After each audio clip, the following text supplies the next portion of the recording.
Right, so today I'm going to do some cutting with this Stihl S-10.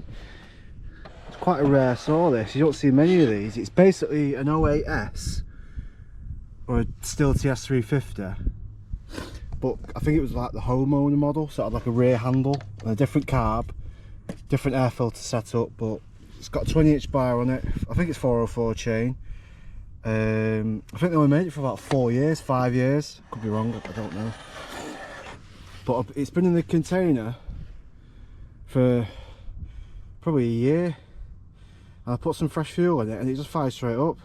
So I'm gonna do some cutting with it. I've not ran it for ages. So yeah, let's give it a run.